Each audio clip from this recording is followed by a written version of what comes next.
بسم اللہ الرحمن الرحیم۔ صرف پاکستان کے علاوہ باقی ہر کنٹری میں اس وقت احتجاج ہو رہا ہے۔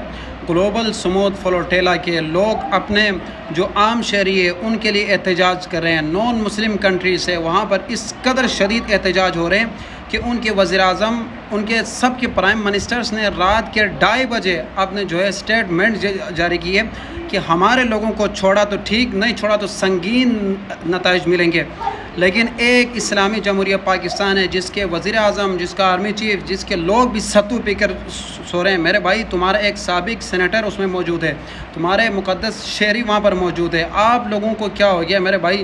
اسلامک جمہوریہ پاکستان ہے، ایٹمی صلاحیت ہے تمہارے پاس، اس کے باوجود تمہارا ایک مقدس شہری اس وقت اسرائیل کے قبضے میں ہے، اسرائیل کے قبضے میں ہے، اور ان کو اغوا کیا گیا ہے، انٹرنیشنل لا کی مخالفت کرتے ہوئے اغوا کیا گیا ہے۔ پہلے تو تمہارے پاس بہانہ یہ تھا کہ بھائی ہم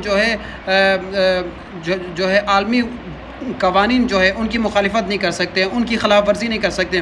اب کیا ہو گیا؟ اب تو عالمی جو قوانین ہیں ان کی خلاف ورزی بھی اسرائیل نے کی ہے۔ اس کے باوجود تمام قوانین کو، تمام لاز کو لات مارتے ہوئے آگے تمہارے سینیٹر سمیت تمہارے اور شہریوں کو گرفتار کیا ہے۔ پاکستان کا وزیر اعظم کہاں ہے؟ پاکستان کا سینٹ کہاں ہے؟ پاکستان کا قومی اسمبلی کہاں ہے؟ میرے بھائی ہوش کے ناخن لے، میرے بھائی کچھ ایمانی جذبہ، کچھ ایمانی غیرت دکھائیں۔ خدا کی قسم ہم سے اس وقت جذبے کے طور پر انسانیت میں یہ غیر مسلم آگے ہے۔ خدا کی قسم ہمارے لیے ڈوب مرنے کا مقام ہے، ڈوب مرنے کا۔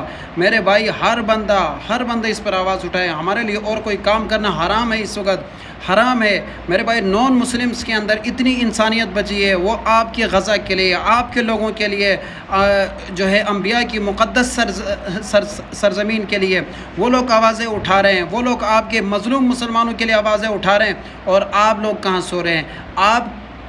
آپ کا ایمان کہاں ہے؟ آپ کا جذبہ کہاں ہے؟ آپ کی انسانیت کہاں ہے؟